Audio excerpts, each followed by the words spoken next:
21শে August 2024 দিনটা মনে রাখার মতো একটা দিন হয়ে দাঁড়ালো। আর 5টা দিনের মতো ওই দিনও জাস্ট র্যান্ডমলি ভার্সিটির উদ্দেশ্যে রওনা হই।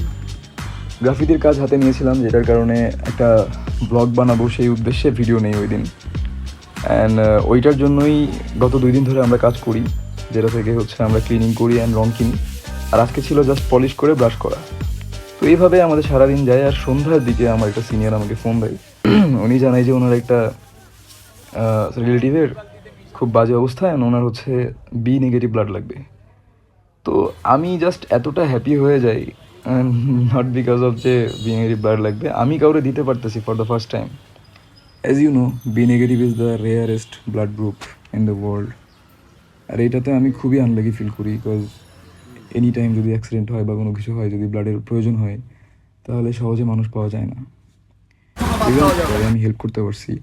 ওনার এন্টায়ার ফ্যামিলি এসে আমার হাগ করছিল যখন আমি ব্লাড দিয়ে বের হই।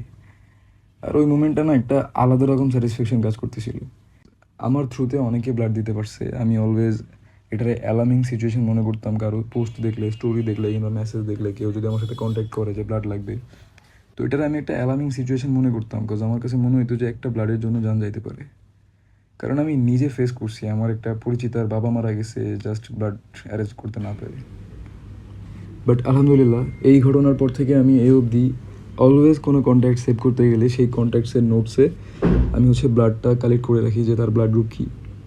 খুব কমই হয়তো আমার মিস্টেক হয়েছে, আমি হয়তো কারোরটা কালেক্ট করতে পারি নাই, বাট না পারলেও পরবর্তীতে আমি কালেক্ট করে এটা অ্যাড করে দিই। এর ফলে কী হয়, আপনি যখন কোনো ব্লাড খুঁজবেন, আপনার জাস্ট এখানে গিয়ে সার্চ করলে হয়ে যাবে। ব্লাড দিয়ে লেখার পরে কোন ব্লাডটা লাগবে আপনার, ওইটা সার্চ করার পর এখানে পরপর আপনার চলে আসবে যে ওই ব্লাডে কে কে আছে আপনার পরিচিতদের মধ্যে। তো এরপর দেখা যাবে কি আপনি খুব তাড়াতাড়ি এটা খুঁজে বের করতে পারবেন। And why am I sharing this? অনেকের প্রশ্ন হবে যে ভাই তুমি তো ভালো কাজ করতেছো, কেন শেয়ার করতেছো? এগুলো শেয়ার করতে হয় না। So all I ওয়ান্না say is, এইটাই শেয়ার করা উচিত। ভালো কাজগুলোতেই ভালো কাজগুলোর প্রতি মানুষকে অ্যাট্রাক্ট করা উচিত, ইনফ্লুয়েন্স করা উচিত। তার রিজন কি? রিজন হচ্ছে ভাই তুমি শপিংয়ে যাচ্ছ, তুমি ভালো একটা জায়গায় খাইতে যাচ্ছ, তুমি সেগুলো শেয়ার করতে পারছো। তুমি একটা ভালো প্লেস ভিজিট করতেছো, সেটা শেয়ার করতে পারতেছো। বাট তুমি কোনো ভালো কিছু করলে তুমি সেটা শেয়ার করতে পারো না কেন? তোমার কেন দ্বিধাবোধ করে? হ্যাঁ, দান সদগা সেটা আলাদা ব্যাপার, সেটা হাইড করে করতে হয়। বাট এই ধরনের অ্যাক্টিভিটিসগুলো যেগুলোতে মানুষকে ইনফ্লুয়েন্স করতে পারলে তুমি অ্যাজ আ হিউম্যান বিং তোমার একটা আলাদা স্যাটিসফ্যাকশন কাজ করবে। আমি এটা জাস্ট একটা ভিডিও বানাই দিয়েছিলাম কারণ আমার মনে হয়েছিল যে আমার লাইফে একটা মনে রাখার মতো দিন যে আমি ফার্স্ট ব্লাড দিয়েছিলাম। এরপর আল্লাহ যদি সুযোগ করে দেয় তাহলে আমি ইনফিনিটি টাইম দিতে চাই, সেগুলো কারো জানাতেও যাব না। বাট এইটা আমি শেয়ার করতেছি বিকজ এই যে প্রসেসটা আমি ফলো করি, যেটা আমি এই মেথডটা, এটা সবার ফলো করা উচিত। সবার কন্ট্যাক্টসে, নোটসে কিংবা কোনোভাবে নোট করা উচিত যে আপনার ফ্রেন্ড লিস্টের কিংবা আপনার রিলেটিভসে আপনার যত পরিচিত আছে সবার মধ্যে সবার ব্লাড গ্রুপ কালেক্ট করা উচিত।